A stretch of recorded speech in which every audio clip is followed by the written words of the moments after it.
The AAC Report is brought to you by Blake Blahut of Realty One Group. Whether you're looking to buy your very first home or looking to downsize or upgrade, call Blake Blahut anytime at 407-748-0484. Welcome to the AAC Report, only on the Knightline Sports Network. I'm Jeff Allen. Thanks for joining us this week. Coming up, we will take a look back at Week 6 and look ahead to Week 7, including our Spotlight Game of the Week, as Temple plays host to number 23, Memphis. But first, we will break down audio from the coaches' teleconference from Monday. SMU remains undefeated at 6-0, now ranked 21st in the country with a thrilling come-from-behind 43-37 triple overtime win over Tulsa. Here's Ponies head coach Sonny Dykes. Yeah, it was a good win for us. You know, it was you got to give Tulsa a lot of credit. I mean, they came in here and had a great game plan, and their players really played hard. Was really impressed with the way that they were prepared, and thought they had a great game plan. And we knew coming in it would be a tough game. That's historically been a really close football game, but back and forth game between SMU and Tulsa. And their guys were ready to play. We were really fortunate to win. You got to give our guys some credit for just hanging in there and fighting. We were down 21 going in the fourth quarter, and to be able to figure out a way to win a game like that's hard to do, and particularly when you're playing against that kind of defense, because you have to be really patient in order to move the ball. And it's just we made some plays. Obviously, James was really critical, made a couple of big plays down the stretch for us. We had the ball bounce our way a couple of times, and we did some uncharacteristic things. We didn't field the kickoff, and they recovered it for a touchdown, which we haven't made mistakes like that this year. And then we, busted two coverages where we're playing cover three, and we just turn a receiver loose. And so we made some mistakes that were a little bit uncharacteristic for us and got us into a hole. But again, Tulsa had a lot to do with that. And I thought they did a great job getting their team ready to play. We need an open date. I'm always have a little bit of mixed emotions, about open dates. Sometimes, if you're playing well, sometimes you really don't want one because you're kind of in a groove, but other times you need one just to try to get some things fixed. We haven't played particularly well really the last 6 quarters. If you go back to the second half of the South Florida game, and we played okay in the fourth quarter the other night, but there's some, there's been some pretty bad football there kind of in the middle. And so we got to get some things fixed. We got to get back to some fundamental things and improving and getting better and just some of the basic things that we do. And, as I said, we were very fortunate to win a football game. We made a lot of mistakes that are a little bit uncharacteristic for us. Now we hear from Tulsa head coach Philip Montgomery. Yeah, really hard-fought ball game, tough one, obviously. 3 overtimes and all of that part of it. I thought SMU played well. They've got a lot of weapons. I thought our guys really came out and set the tone and played extremely well. Very proud of our football team. I think we're continuing to grow each and every week and getting better each and every week. Obviously, as you start looking forward to Navy, always very, very difficult to prepare for, especially in a week's time. I think Ken does an outstanding job there and has for many, many years. Got a ton of respect for him and what he does in his program. Defensively, they're a little different this year and bringing a lot of pressure and doing some different things. So going to be a really tough ball game. Obviously, we get them at home. That helps a little bit. But looking forward to the opportunity to get back on the field and continue to keep getting better. So SMU hits the bye week. Tulsa moves on to take on Navy. The Midshipmen scored a Commander-in-Chief Series win over Air Force, 34-25. Navy head coach Ken Niumatalolo. Had a monumental win for our program. It's always big when you beat one of your rivals. And it's the first leg of the Commander-in-Chief Trophy. So, always us and Air Force is always a big game. Big for our program, big for our school, big for the Navy and the Marine Corps. And so it's always a big game playing them. And It was a tough game. I thought our kids played well. Air Force has a really good team. Came into game 3-1. They beat Colorado. We're ahead of Boise, in the second half of their game. So we knew they were a good football team. So just ecstatic to be able to come out with the win. Hard-fought win. Came back late to win, but it was a great team win. Our defense, offense, special teams, played well, and excited to have that win. Just the way the game ended at the end, just another classic against those guys. We always have some barn burners against them, but super excited about that. And now we get, that's over with, and the euphoria of that's over with. Now we got to press on and get ready to go on the road to play Tulsa. They've had a tough schedule, and play some really good people. Had a great chance to win last week. So just watching them, their record's not indicative of, who they are. I mean, like I said, they've played some really tough teams. But going on the road, it's going to be tough going over there to play. Navy at Tulsa, 7:30 Saturday night on ESPNU. Navy leads the all-time series 5-1, including a 37-29 victory last season. Tulane downed a potent Air Force squad, 42-33. Here's head coach Willie Fritz. Well, we were really excited about getting out of there with a W. That's a tough ball club and difficult to prepare for. I thought defensively we had a super plan going against their under center triple option. They're so good at executing. Chase Kirshen had a big game for us, both in the kicking game and also defensively. Malik Wall, the transfer linebacker, came in and had his best game. I think he had close to 10 tackles up front. We played well. You got to play up, well up front against, this kind of team. You got to be physical and stay at the point. And our guys really did a good job up there. And then offensively, it's rare when you outrush them. And we had 324 yards rushing. Starts with the offensive line. Keyshawn McLeod, a senior for us. He's the only guy that was on the team before I got here. And he's just getting better and better week in and week out. And Corey Dublin played well up there also. And Justin McMillan, 15-21 throwing the ball, and really only one of those was a ball that, was on him. He was really had a nice day throwing the ball. And then Amari Jones, I think he made the honor roll for the American Athletic Conference. He did a great job catching it, did a great job running it, had a bunch of total yards.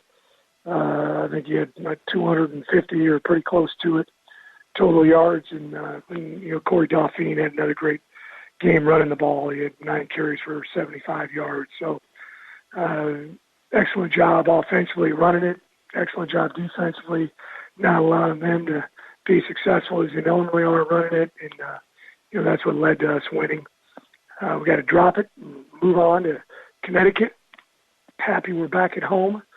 2:45 start on Saturday. Our guys have done a good job of turning the page, and we got to definitely continue to keep doing that if we're going to have success against Connecticut.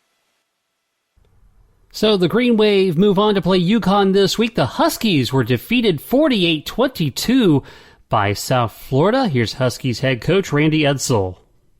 Well, we had too many self-inflicted wounds on Saturday. Got matched up with a team that we had some problems handling their athleticism at quarterback and making some plays there, and gave up too many big plays on defense.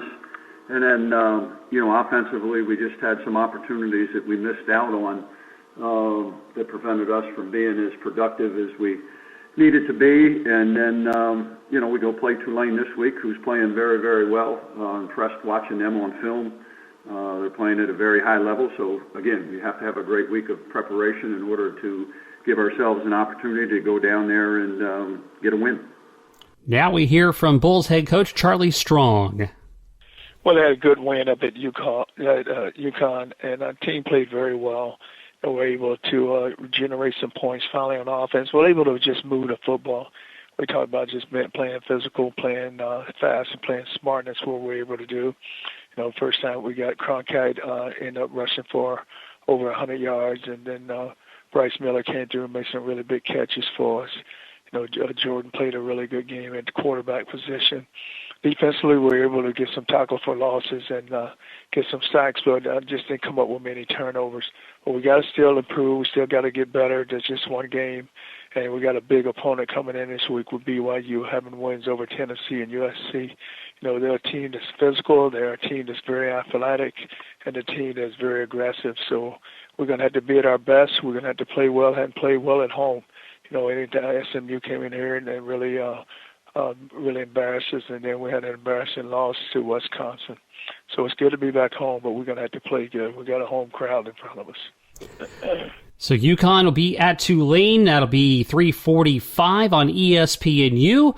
Tulane leads the series 2-1, winning last time in 2016 by a 38-13 score.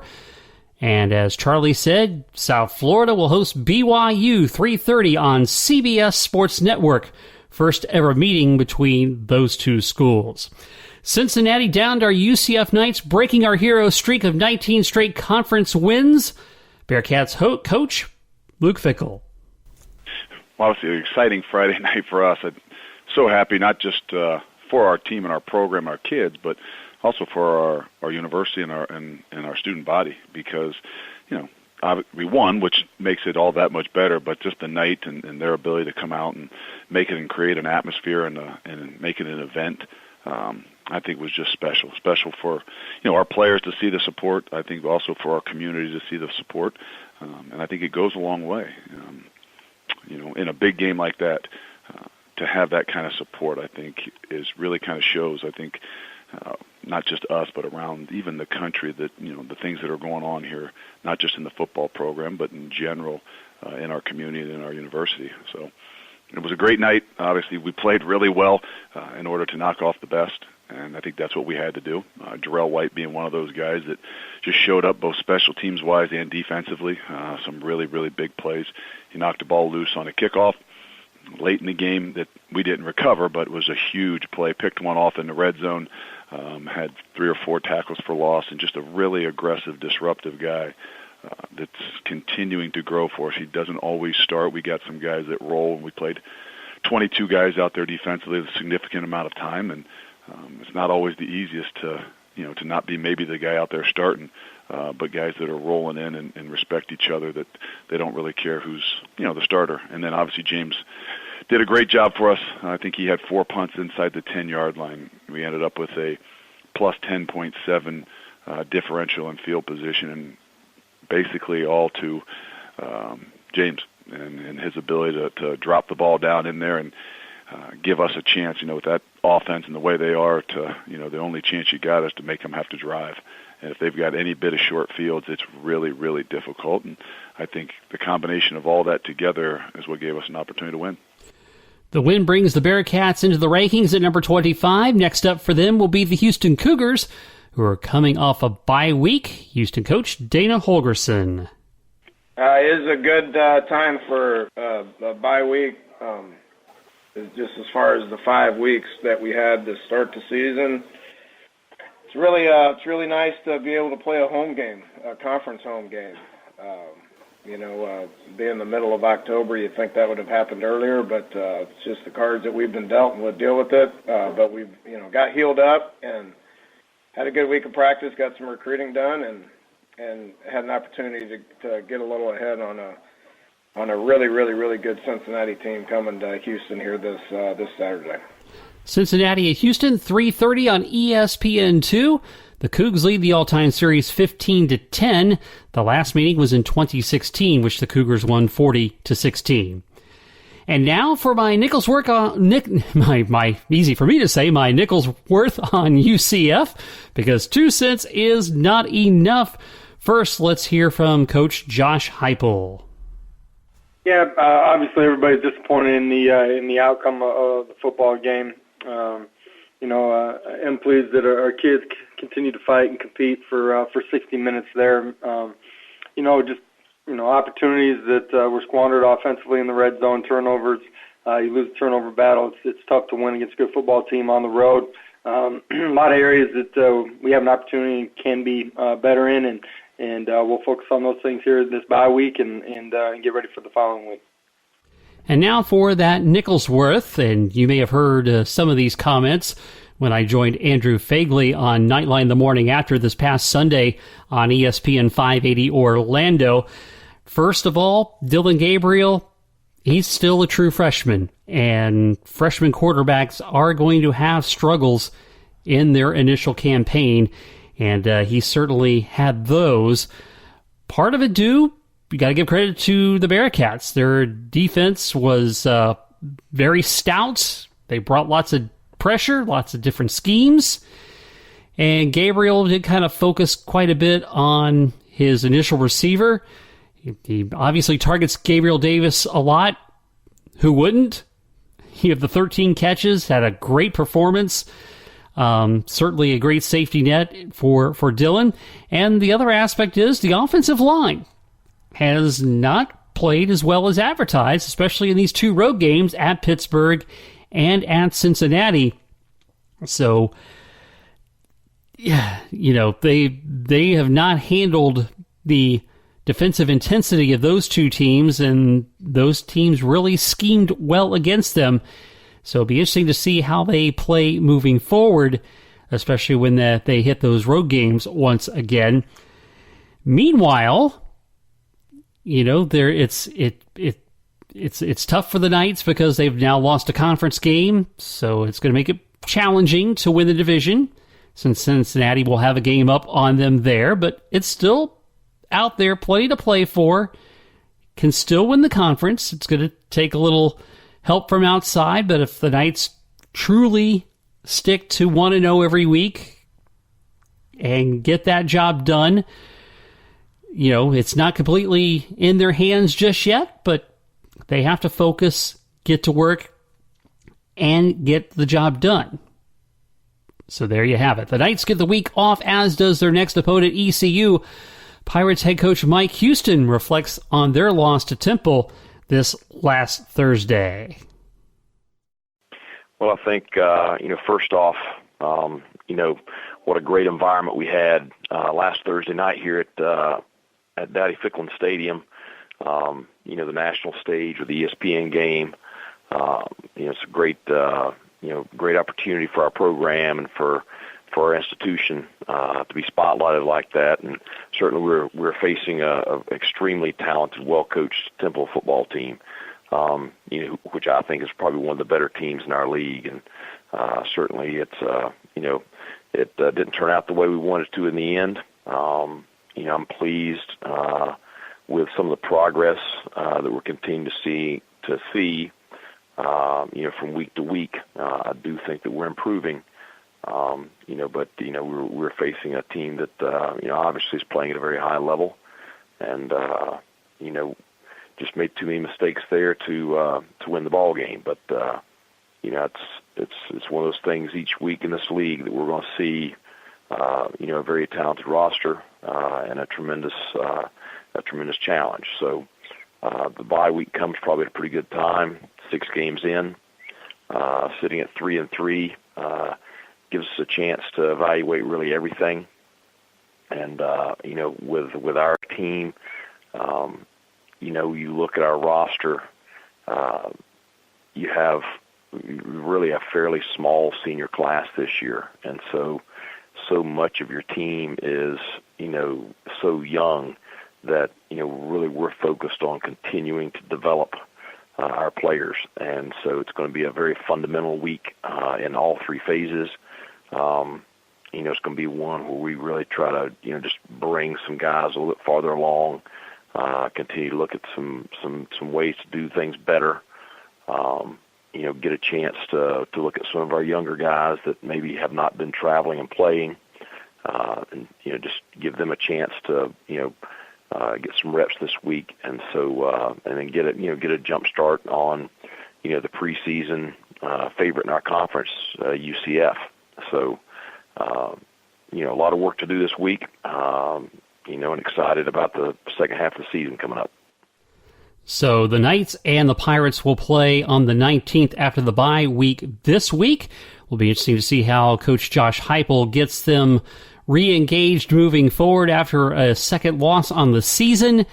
And also, what I mentioned on Knightline the morning after is I think Coach Heupel now has to make some adjustments. I think in the Cincinnati game, he probably could have put Darryl Mack in for a series or two just to kind of let Dylan clear his head, maybe let DJ use his running ability to kind of loosen things up a little bit. Now, ECU should be an easier game. The schedule will only get tougher from here on out, and I'm certainly not advocating that DJ Mack takes over the starting quarterback position, but we definitely have to keep riding Dylan now, no matter what. Our season is in his hands. And I think Coach Heupel needs to adjust his play calling a little bit more, getting guys on the edge and getting some more slants into the passing game, things that will help get the ball out of Dylan's hands a little bit quicker, as opposed to the long ball mentality. God love it. They're great, but we can't just sink or swim just on those passes alone. Coming up, we will talk about our Spotlight Game of the Week, Memphis v. Temple, when the AAC report continues in just a moment.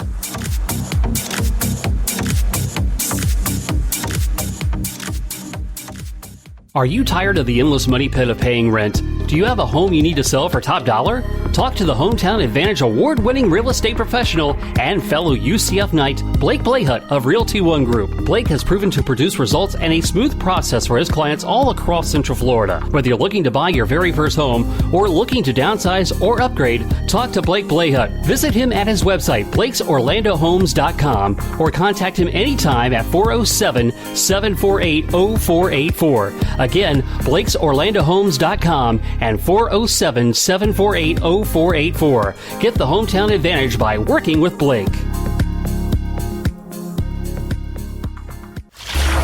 Island H2O Live, a new wave of water park. Experience the next generation of fun at Island H2O Live. You choose the music, you choose the lighting, and you choose where to share your memorable moments at Florida's newest and most immersive water park.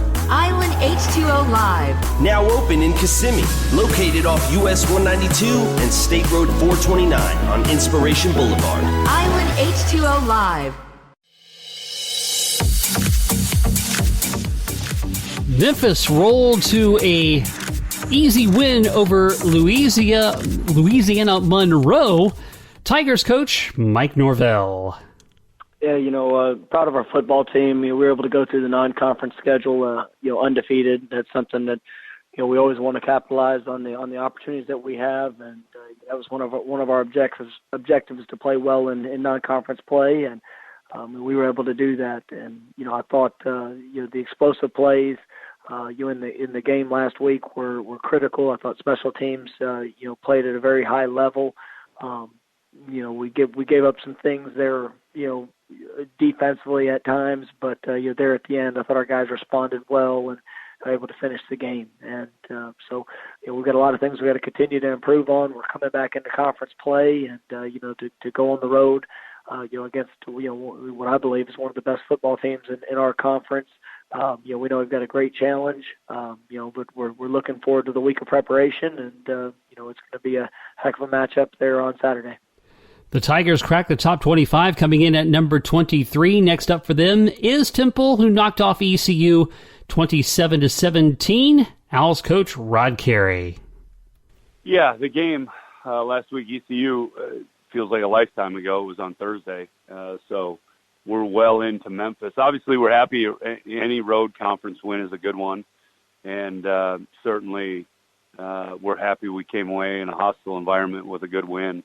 And a hard-earned one for sure at that point. But looking forward to Memphis. Obviously, they're a good football team. They're explosive on offense, and defensively, they're big, physical, and they run around, and they're doing a nice job. They're holding people down in points as well. So they complement each other well, and then they're dynamic in special teams, and it's because of the players and the schemes they're doing. They're just well coached, and obviously executing at a high rate right now. Time now to talk about our Spotlight Game of the Week in the AAC. It is Temple hosting Memphis. Marc Narducci of the Philadelphia Inquirer is going to join us now to talk about that contest. Marc, thanks for being here.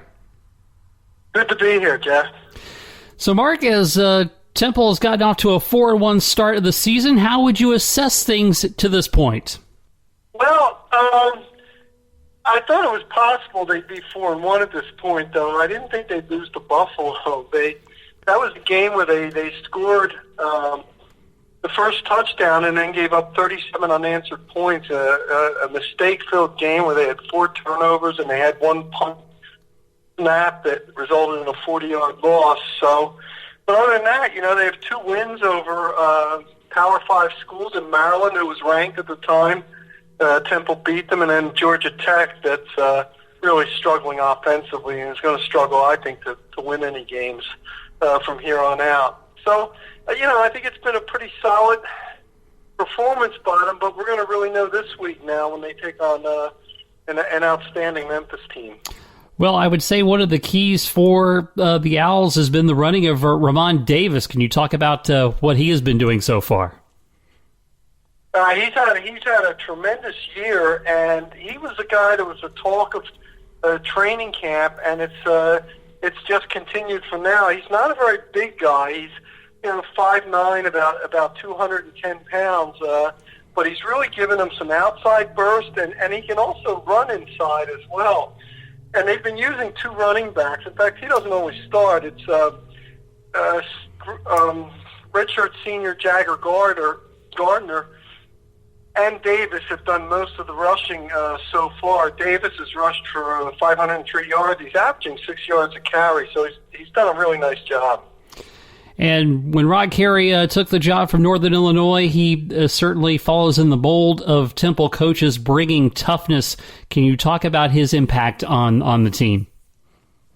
I think what's the most impressive thing that Rod has done is in a pretty short time he's gained the trust of his players. And that's not easy for a program that has gone through 4 coaches in the past 4 years, if you count the ill-fated 18-day tenure of Manny Diaz. But yet he and his staff have really done a good job on that. He's an honest guy. He's a no-nonsense guy. And the players have bought into what he's done. And he seems just so appreciative of coaching, especially the senior class. It's a pretty good class. It's a veteran class, especially on defense. And, it's been a good fit to this point. And now, as you mentioned, they will have a big test on their hands. Memphis, certainly a contender for the Western Division title, coming in at 5-0 and ranked 23rd in the country. What are the concerns for Temple in facing this Tigers team?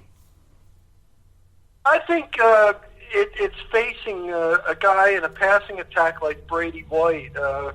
Brady White, as we all know, started his career at Arizona State. He's done a really good job for Memphis. This is his second year as a full-time starter for the Tigers, and they have not faced a great passing attack. And I know Memphis can really run the ball as well, so I'm not discounting that part of it. But this will be the most challenging passing attack that Temple has faced. So that's going to be kind of the unknown. We don't know about that. We don't know if Temple will be able to put pressure on White or anything like that. But I'll tell you what, I think Temple ideally, if it can, it would really stop the run and then force White in the passing situations, and that's when Temple's been very successful. Temple has great linebackers who can cover a lot of ground, led by the returning all-conference middle linebacker Sean Bradley. So it's going to be a nice little chess match, but this will no doubt be the best passing game they've faced. And as far as the keys to the game, what will Temple need to do in order to come away with a victory? Well, I think Temple's going to have to run the ball. This is what Rod Carey wants to do. Not that he's conservative, but just to control clock. And I think another interesting wrinkle, and it happened last week, Temple's going to use 2 quarterbacks again. Last week, redshirt sophomore Todd Centeio, before the game it was decided he would get a series in each half, and he played well. He's a dual threat guy, 6'1", 210-pound redshirt sophomore who can absolutely fly, but he also completed 4 out of 5 passes, and he looked good throwing the ball in his brief time. And he's totally different dynamics from Anthony Russo, who at 6'4" and 235, I think he has one of the stronger arms in the country. More of a pocket passer who can move a little bit to buy himself time, but nowhere near the way Centeio has. So bringing in Centeio will be a nice little change of pace. It'll be interesting how Memphis defense attacks that. Centeio led Temple to its first points last week, a field goal, and then in his second drive in the second half, a couple first downs down to the ECU 38, but then they had the punt. So it was a pretty good debut this season. Well, although he played in mop-up time against Bucknell, but this was his first real serious time this year. And I think Temple is, I don't think, Coach Carey has said it, that they're going to keep doing this. Yeah, so then if you look at how things are going so far, this is certainly a big conference game. And Temple now with wanting to be a contender in the East, and with UCF getting knocked off by Cincinnati, it looks like this could be a very interesting Eastern Division race. Well, I've said this all along, and I think when I was on with you earlier, how just up for grabs, and I think you could almost say the same for the West, too, although Memphis is probably your favorite.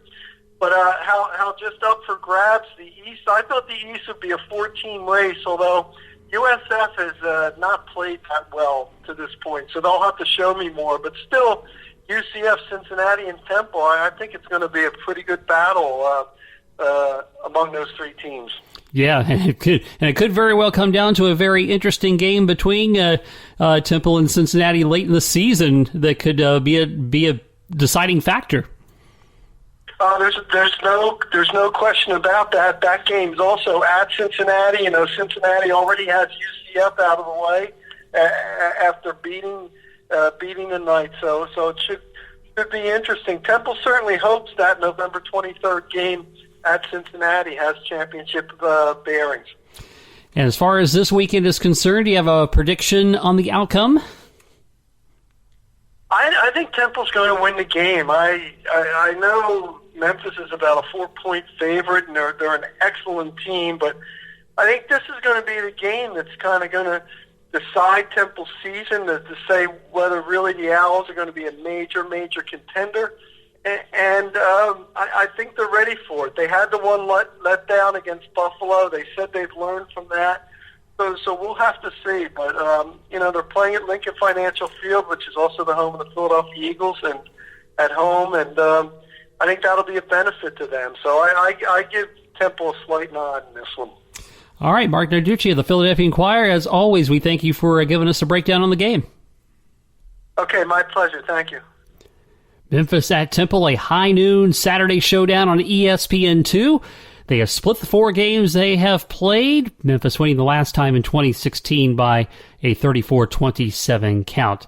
Looking at the honors for this past week, the Offensive Player of the Week was James Prochet of SMU, and he was also chosen as the Walter Camp National Offensive Player of the Week. 11 receptions, 153 yards, 2 touchdowns, including the game-winning TD in the third overtime in that 43-37 win over Tulsa. The Defensive Player of the Week, as you heard from Luke Fickell, Jarrell White, the junior linebacker of the Bearcats, 7 tackles, a forced fumble, key fourth-quarter interception in that victory over the Knights. And the Special Teams Player of the Week was Cincinnati's punter James Smith. He's a 2018 Ray Guy Award finalist. Only averaged 40 yards and 8 punts, but his effectiveness was penning the Knights 5 of 8 inside the 20, 3 of those inside the 10 to help the Bearcats win the field position battle there. And honestly, I'm shocked Gabriel Davis, with his 13-catch performance, did not make the honor roll. I could see where it might be a toss-up with James Prochet for the Offensive Player of the Week, but he should at least have gotten an honorable mention on that. Turning to other sports, women's soccer, the Offensive Player of the Week, Evelyn Vaines of USF, looking to retire that award, it seems. 7 points in 2 contests last week, and had 2 goals and an assist in a 3-0 win over Houston on Thursday. And then the defensive player of the week, Sabrina Wagner of the Bulls, anchored their defense with 2 shots on goal in that Houston win and 2 more in the win at SMU on Sunday. The goalkeeper of the week is Mika McKay of Tulsa. 12 saves, 2 clean sheets through 2 matchups last week. And the rookie of the week, Caroline Delisle, from UCF, had 5 saves in that big 2-1 win at SMU on Thursday night before picking up a shutout with 3 saves in a 3-0 win at Houston on Sunday. In the polls for the 4th consecutive week, 4 teams in the United Soccer Coaches National Poll. Memphis is up to number 8. UCF enters the poll number 23, and South Florida SMU receiving votes. Men's soccer offensive player of the week, Gabriel Costa of SMU. He's a repeat offensive player of the week. Had in the Mustangs 3-0 win over Central Arkansas. He assisted on the game's final goal. And against UCF on Sunday, tallied 3 points, including a goal and assist, as that game ended up in a 3-3 tie in that epic battle between those 2 schools. The defensive player of the week, Ben Roberts of Memphis, as Memphis remains undefeated in conference play. They shut out UConn 1-0 in Hartford, and the Tigers held the Huskies just a single shot on goal for that contest. Memphis is 2-0-0 in league play for the first time as a member of the conference. Goalkeeper of the week is Noah Lawrence, the junior from Cincinnati, tallied 10 saves in an unbeaten week for the Bearcats. And the rookie of the week is Michael Blank, first collegiate point in Memphis' 1-0 win over UConn. A couple of Knights make the weekly honor roll. Giannis Learman made it, helping the Knights in that first in a 3-2 overtime win against Florida Atlantic, and in that 3-3 draw with 4th-ranked SMU with a big defensive save in the 68th minute. And Luis Perez of the Knights had 6 points in UCF's unbeaten week last week. Let's turn to volleyball. The offensive player of the week, Jordan Thompson from Cincinnati, had an impactful stretch for the Bearcats. Conference high 65 kills and 9.29 kills per set in a 2-0 weekend for Cincinnati. Taylor Horsfall of Tulsa, as repeated as the conference defensive player of the week, 5.62 digs per set, 45 in total in a 1-1 league weekend for the Golden Hurricane. Women's golf on the strength of a win at the Mason Rudolph Championship in just her 2nd career start, along with a 70.5 stroke average for the month. UCF's Tunrata Pidon was named the American Golf Women's Golfer of the Month for September. And a couple other sports that are now underway. Cross country, the male runner of the week is Jamal Wote, 4th place finish. He's from Houston, and he had a 4th place finish at the Lake Charles Toyota Cowboy Stampede on September 28th, a 4-mile time of 20:05.9. as Houston secured their first team meet victory of the season. The female runner of the week was Alexandra Weir of USF, and got her first collegiate victory at the USF Invitational on October 5th, winning time in the 5K, 18 minutes, 42.78 seconds. Got that individual title by more than 40 seconds over the race runner-up. And in tennis, the American Athletic Conference Men's Tennis Player of the Month is Diogo Marquez of ECU. 8-0 in singles matches, including a flight title at the Liberty Invitational to begin his season.